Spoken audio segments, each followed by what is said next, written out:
you think that God chose America as his divine messianic force to be a sort of policeman of the whole world.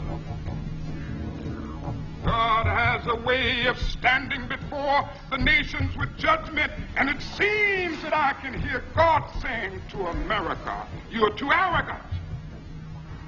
If you don't change your ways, I will rise up and break the backbone of your power, and I'll place it in the hands of a nation that doesn't even know my name. I think the moral force of Dr. King's opposition had to be an enormous body blow to the president. That's when I first observed him not meeting with Dr. King.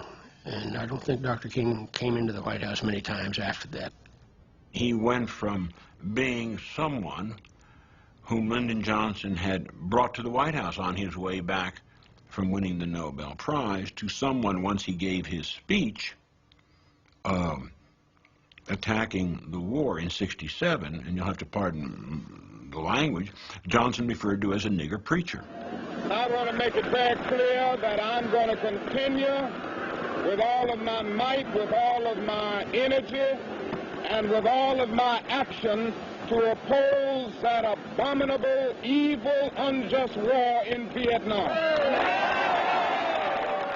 King begins to see that what was happening in Vietnam was also connected with poverty and connected with racism and classism. And that's when he begins to think about another march. And this march is going to be a march to transform the economic situation of people in this country. Some propose marching the poor to the nation's capital to force government action on the problems of poverty. In August, Marion Wright took the idea of a Poor People's March on Washington to her friend, Martin King.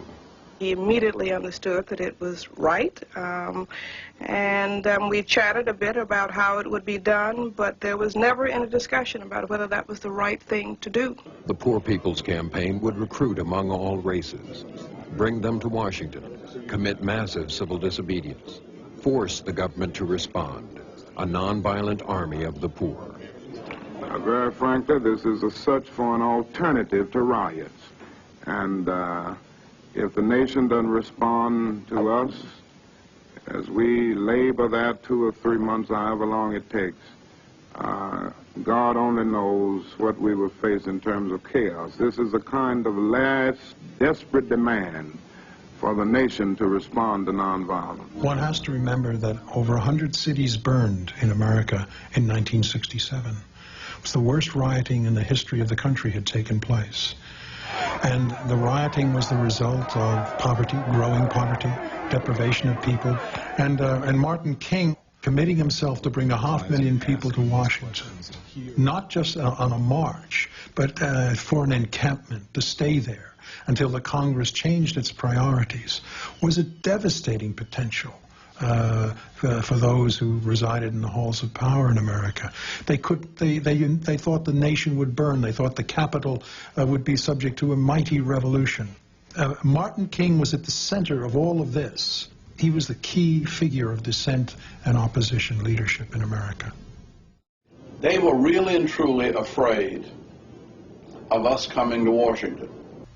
And when King announced plans to lead hundreds of thousands in a Poor People's March on Washington, James Earl Ray's attorney William Pepper says government leaders became even more alarmed. And when they viewed the Pentagon demonstration in October of '67, they got what they thought was a taste of barbarians at the gate. William Pepper's controversial theory, now embraced by the King family, is that the government's fear of Dr. King was behind the plot to kill him. And so he was never going to be allowed to bring that mass of humanity to Washington. That, I believe, was the primary reason why he was killed. Pepper bases much of his theory on Stephen Tompkins' unnamed Army sources, who he claims followed King's every move. They told me that the Army would never let Dr. King get to Washington. And they said, well, let's just say we would have stopped him somehow. Tompkins says the Army was terrified there might be more of the rioting that had swept America's inner cities the previous summer. Newark, New Jersey. 23 people killed in sniper fire. Detroit. Week-long rioting, the worst this century. 43 dead. They'd seen what happened in Detroit. They saw what happened in Newark. We've got black Americans shooting at our soldiers. Something is terribly wrong here, and the United States is in danger. See, the real problem with violence is that we have never been violent. We have been too nonviolent. And the government worried that King could no longer control the young black militants also planning to come to Washington. There is no reason for us to believe that the same destructive rioting and violence cannot, or that it will not, happen here in Washington. King attempts his so-called Poor People's March. It's one thing to bring in a group of political demonstrators who work together and who've had training in civil disobedience. It's another to assemble a lot of poor folks from the ghettos of America and the slums of America, assisted by street gangs from Chicago for security, and bring them into the nation's capital. And as we know now, they were saying that we must never allow another leader such as Dr. King to rise in black America. So there were great forces. But we were really at a turning point in America then. On the day of his death, King and his aides gathered at the Lorraine Motel. Dozens of Memphis police officers patrolled the surrounding streets. And as they had for years, FBI agents had Dr. King under tight surveillance. But at the motel that morning, the civil rights leaders seemed at ease. I see Dr. King come from the restaurant, which was down a little alley. Former New York Times reporter Earl Caldwell was also staying at the motel. And he walks up onto the balcony and crosses the balcony, goes to his room. By himself. He didn't have a security with him, nobody. If anybody wanted to do him harm, he was right there. That same day, a man using an alias checked into a small rooming house directly across from the motel. The common bathroom near his room had a clear view of King's balcony. That man was James Earl Ray, at the time an escaped convict who had been serving time for robbing a grocery store, and who, records prove, bought a rifle fitted with a sniper scope just 6 days before. I heard a rifle shot, and I ran to the door.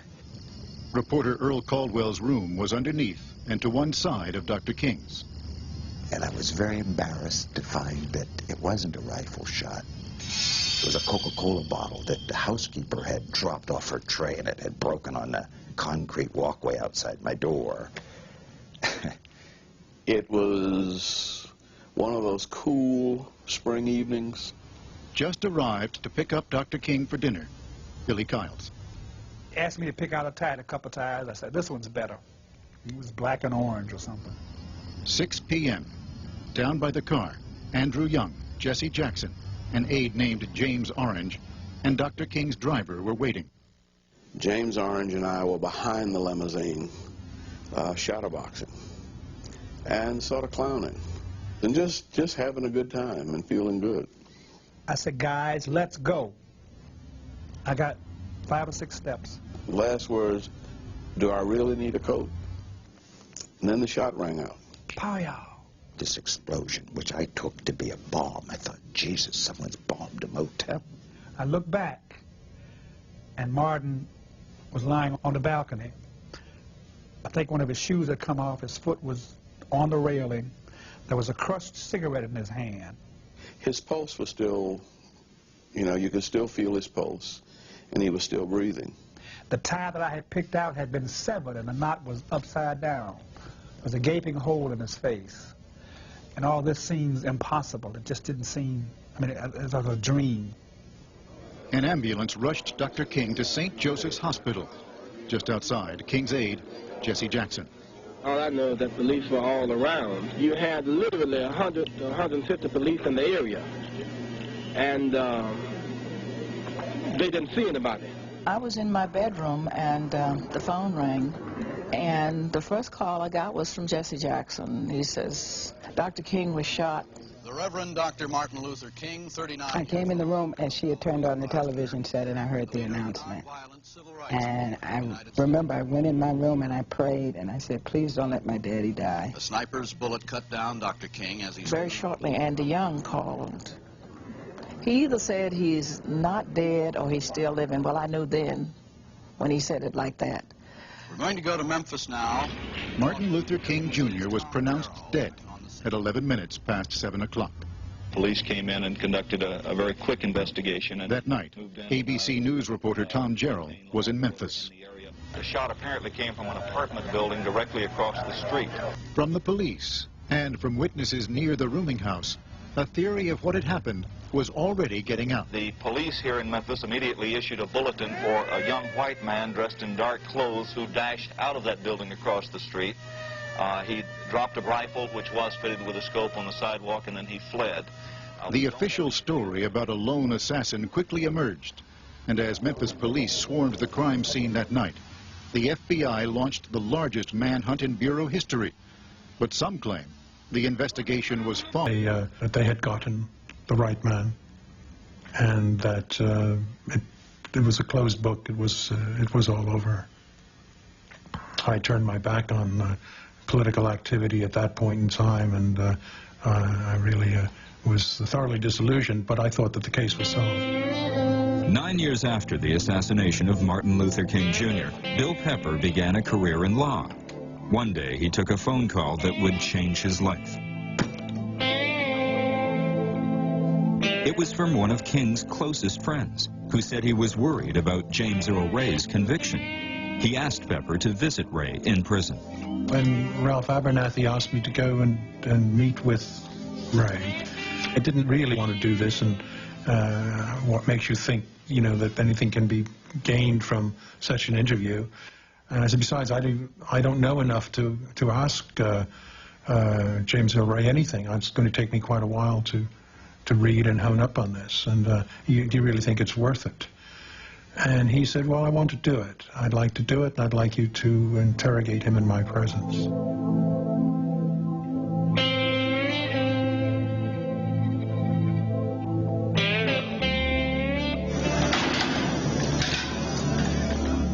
Ray was being held in a high-security jail in Tennessee.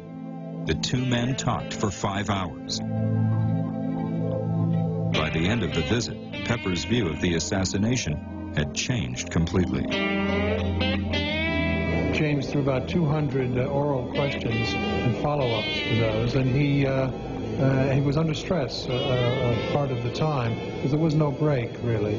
As a result of that intensive questioning, focusing on details of the actual assassination, both Reverend Abernathy and I came away with the view that he was not guilty of the killing.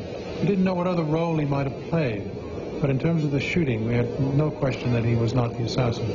The story was plausible, and he was consistent, and I went back over it again and again in various details with him, and I found him credible. But beyond that, he had no knowledge of weapons whatsoever.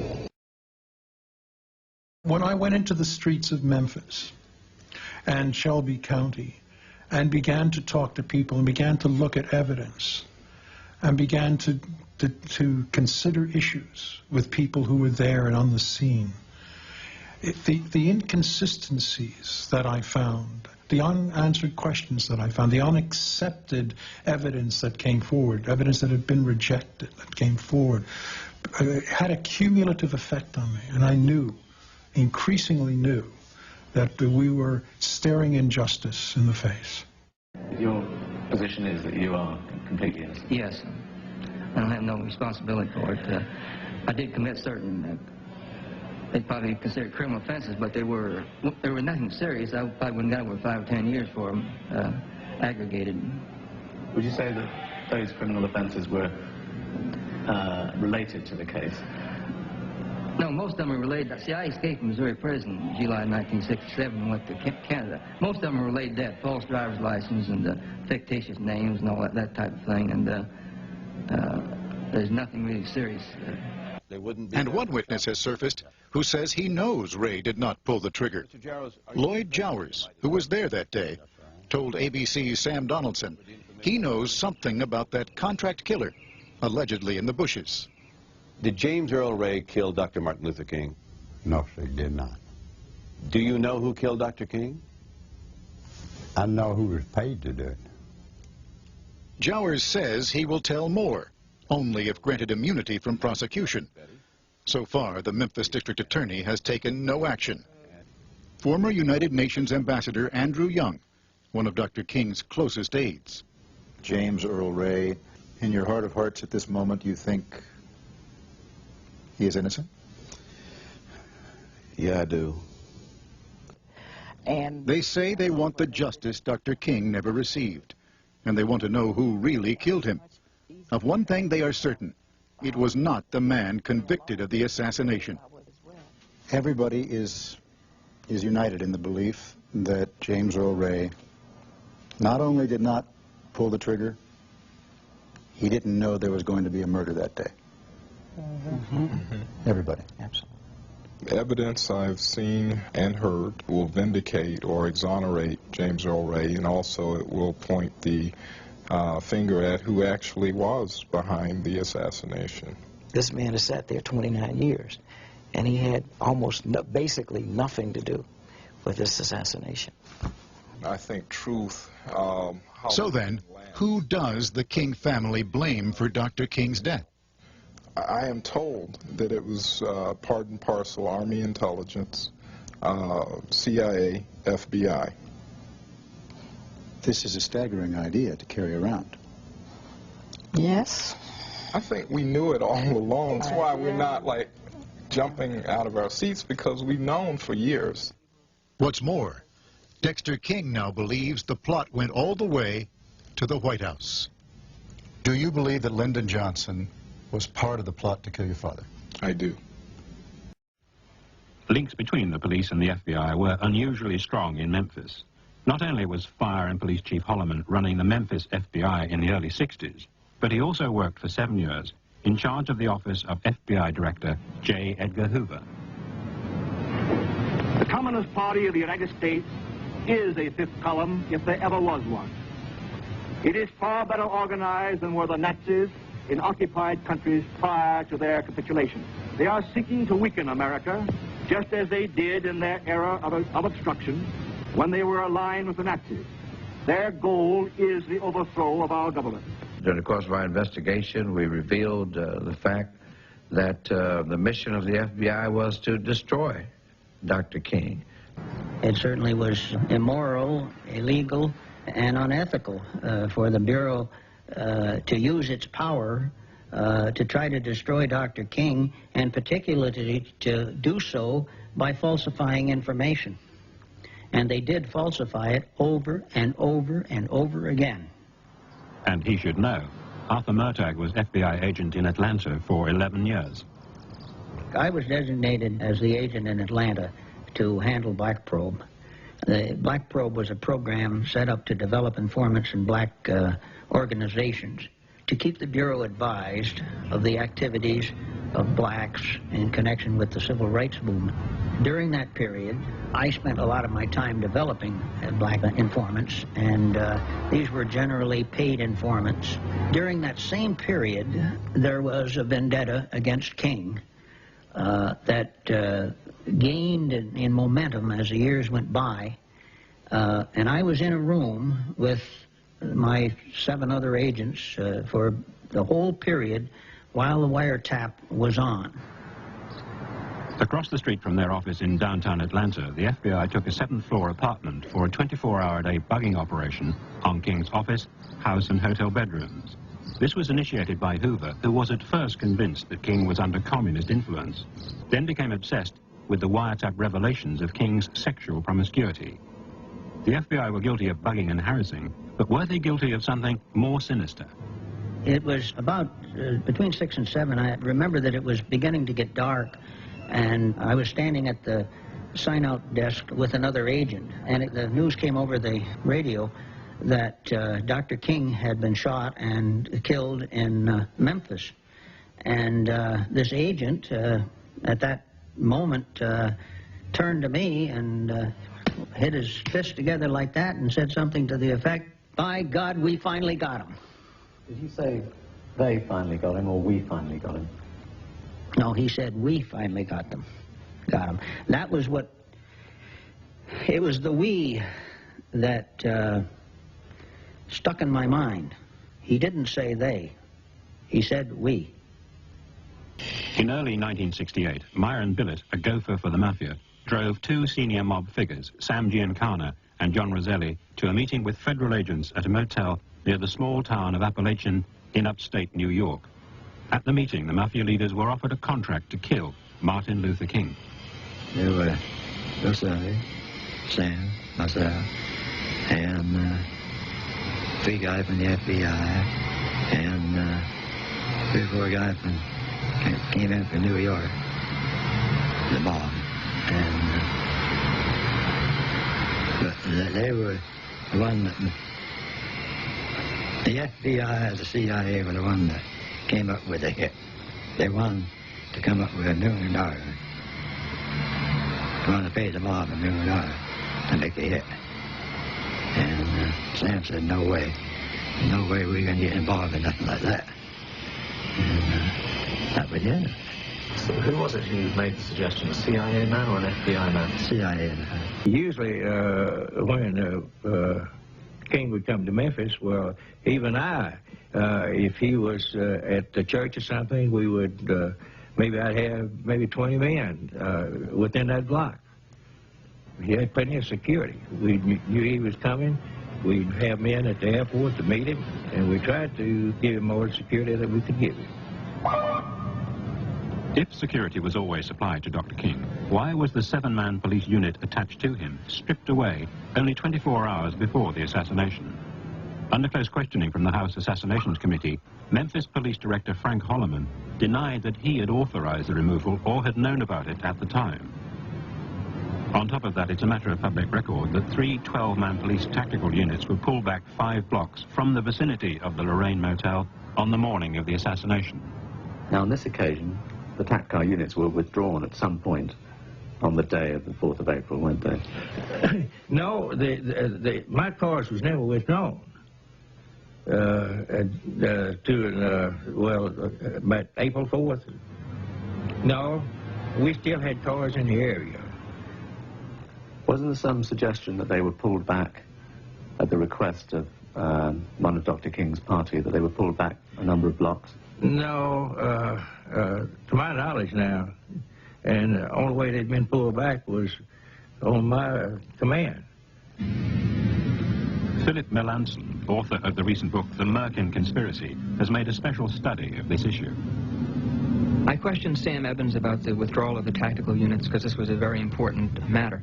Evans told me clearly and forcefully that the tactical units were withdrawn at the request of the Reverend Samuel Kiles, a man in King's entourage, and that he, Evans, had received the order, the request from Mr. Kiles, and had acceded to it. And he told me that flatly 2 years ago. Could Melanson's book refresh Sam Evans' memory? No, I didn't pull my men back.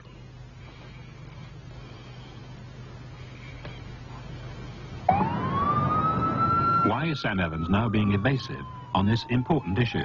Is it because the official excuse for removing the TAC cars just does not ring true? For someone in the SCLC to have instructed, quote-unquote, the Memphis police to move back those tactical units would be laughable in that situation, and it's absurd to think that the Memphis Police Department would have acceded to that request. These tactical units were riot control forces that were there to keep the lid on the Lorraine and monitor King, and if he or anybody in his party had told them to move back, I think they would have increased the surveillance net or begun to look more sharply for trouble. It's unthinkable that they would simply be that accommodating. In Memphis, there is evidence that the Secret Service did influence the activities of the police. Ed Reddit was a detective in a surveillance post at the fire station. You can see the back, so you can see all of the courtyard Oh, glory. Like the office, the whole bit from there. All the way down to the corner of the building. You can see everything around Lorraine. And Lieutenant Larkin arrived and stated that I was wanted to headquarters. I said, for what? He said, I don't know, let's get in the car, let's go. I was told to bring you back. As I viewed the room, there appeared to be numerous law enforcement people from all of the various agencies, local, the county, state, and nationally. Director Frank Holloman stated that the man standing across from me was Secret Service from Washington, stating that there was a contract out on my life. At that time, he told Lieutenant Larkin to take me home and wait until someone arrived to guard me. Once we arrived at my house, while seated in the car awaiting the security for me, being there, I imagine, no more than 5 or 10 minutes, the radio blasted out and Dr. King had been shot. From various sources, we've been able to piece together that the information about the assassination attempt on Detective Reddit did indeed come direct to Chief Holloman from a Secret Service man in Washington. This departmental communication reveals that by 4:15 that afternoon, Lieutenant Arkin of the Memphis Police Department had been alerted by a phone call from the FBI that the assassination threat attributed to Reddit was a mistake. So why was Chief Holloman sending Reddit home at 5 p.m., 3/4 of an hour later? He testified to Congress that he was not told of the mistake at that time. Lieutenant Arkin, then head of the Police Intelligence Unit, can have no such excuse. He received the phone call and then personally took Reddit home. The reasons for his actions are unexplained. He refused to be interviewed for this program. The Reddit affair represents the distraction of the Memphis Police Department by a false intelligence report from Washington that was inputted into the Memphis Police Department within hours before the assassination, and that seemed to have distracted everyone in the department to the extent that they were off on missions and having meetings, and that's very significant. The fact that Reddit had a different assignment is not the entire affair. Where that information came from about a false threat, why and how it was taken seriously, and what its distraction factor was, is the importance, and I think that has yet to be fathomed. Floyd Newsom, a black fireman at the same station, was also inexplicably moved to another part of town that day. The company that I worked on consisted of 7 men, and the company could not work. It was out of service with less than 5 men.